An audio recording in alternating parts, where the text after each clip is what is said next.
নরসিংদী পলাশে গজের ইউনিয়ন ৭ নং ওয়ার্ডে আমতলা বাসস্ট্যান্ডে কর্মী সভায় মোহাম্মদ দানিশ মিয়ার সভাপতি ৭ নং ওয়ার্ড যুবদল গজের ইউনিয়ন। এ সময় সার্বিক তত্ত্বাবধানে এই প্রোগ্রামটি চলে সকল নেতৃবৃন্দদের সাথে উপস্থিত কার্যক্রমে পরিচালিত করেন। আপনারা দেখছেন নরসিংদীর কথাটি। উপস্থিত পলাশ গজেরিয়া বিএনপির সকল নেতৃবৃন্দ ও সাবেক প্রধানমন্ত্রী বেগম খালেদা জিয়ার জন্য দোয়া। এ সময় উপস্থিত সকল নেতৃবৃন্দ উপস্থিতির মাধ্যমে দোয়া পরিবেশন ও তাবারক বিতরণ করেন এবং রিফ্রেট ও গণসংযোগ কার্যক্রম পরিচালিত করেন। ডক্টর আব্দুল মঈন খানের পলাশে নির্বাচনী গণসংযোগ গজেরিয়া ইউনিয়ন ৭ নং ওয়ার্ডে এ সময় বক্তব্য রাখেন মোহাম্মদ দানিশ মিয়া, সভাপতি ৭ নং ওয়ার্ড গজেরিয়া ইউনিয়ন যুবদল। আপনাদের কাছ থেকে বিদায় নেব, আর বেশি কথা বলবো না, কারণ আওয়ামী লীগের যা পেয়েছে এগুলো বলার মতো না, এগুলো আর বলবো না।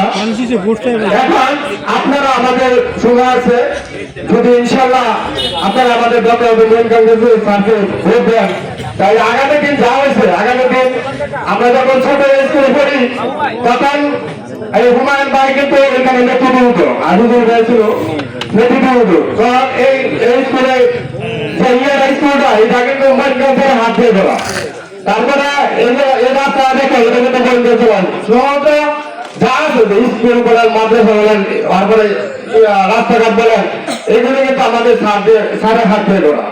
এরা রাজনীতি করে কিছু কিছু করতে পারে, এরা কি করছে, আবার মনে করে জনগণের কাছ থেকে লুট করে টাকা নিচ্ছে, এদের সাগরের কাছ থেকে কোটি কোটি টাকা মনে করে লুট করে এরা নিচ্ছে। তো এগারোটা কি করবো, দেশটার মনে হয় কম করে আজকে সাধারণ মানুষ চলতে পারে কত কষ্ট করে। 7 তারিখের পরে ইন্টারেস্ট সবাই কিন্তু এখন ভালো চলে, কেন মনে হয় সন্দেহ নেই, এখন সবাই মধ্যে কথা বলে সবাই সবকিছু করে। তো আমি এখন আর কিছু বলবো না, আপনারা ইনশাল্লাহ আমাদের স্যারকে যদি আমার কাজ করান, তাহলে ইনশাল্লাহ মনে করেন যে আপনারা পড়াটা একদম ভুলের মতো সবাই করে আমাদের ডক্টর আব্দুল মঈন খান স্যার, আপনারা আমাদের স্যারের জন্য দোয়া করেন, যার সাথে তাদের দোয়া করেন, তাদের যখন দোয়া করেন তারা হারা যেটা আমাদের এই বাংলাদেশটাকে সুন্দর করে সাজিয়ে দেয়। এভাবে আমার বক্তব্য শেষ করি। আসসালামু আলাইকুম ওয়া রাহমাতুল্লাহি ওয়া বারাকাতুহু। খালেদা জিয়ার জন্য দোয়া করছি, আল্লাহ তুমি নিশ্চয়ই আমাদের দোয়া তুমি ফিরিয়ে দিবে না।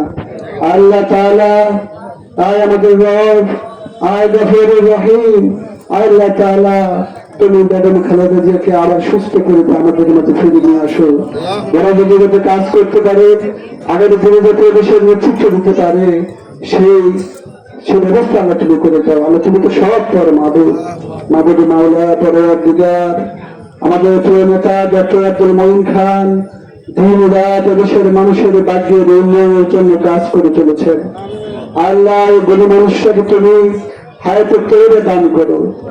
আল্লাহ তুমি স্বাস্থ্যকে তুমি ভালো রেখে মাবো, যাতে জনগণের যিনি দীর্ঘ 40 বছর যাবৎ এদেশের মানুষের ভাগ্যের উন্নয়নের জন্য কাজ করে চলেছেন, আল্লাহ এই নেতাকে তুমি হায়াতের তৈরি দান করো।